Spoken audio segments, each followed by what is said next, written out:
Developing now, more arrests in Cincinnati as protesters break that curfew.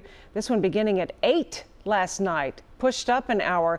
WCPO 9 News reporter Allie Kramer joins us live with more on what we know this morning. Good morning, Allie.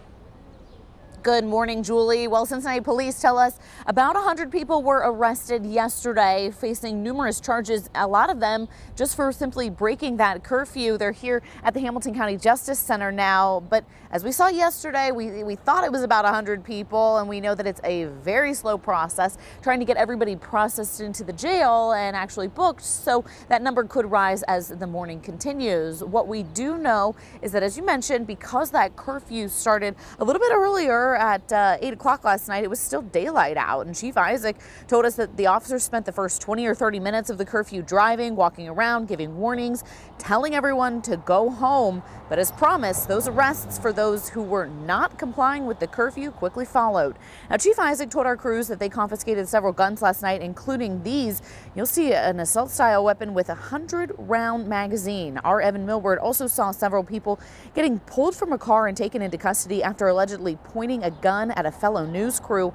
Several guns were recovered from that car. Chief Isaac tells us that there were shots fired near his officers on Main Street. They were not able to identify exactly where they came from, but there were protesters later in the evening that he says started to get a little violent.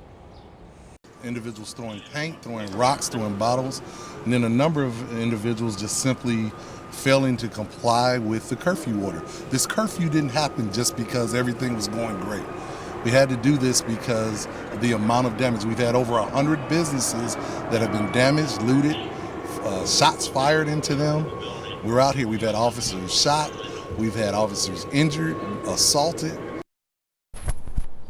And that curfew in the city of Cincinnati just expired about 3 minutes ago, and right now there is no curfew scheduled for tonight in the city of Cincinnati, but that could change. We expect updates from both Mayor Cranley and Chief Isaac a little bit later this afternoon, and with just the push of a button, they can of course make that curfew apply again tonight. We'll wait to see what exactly they decide.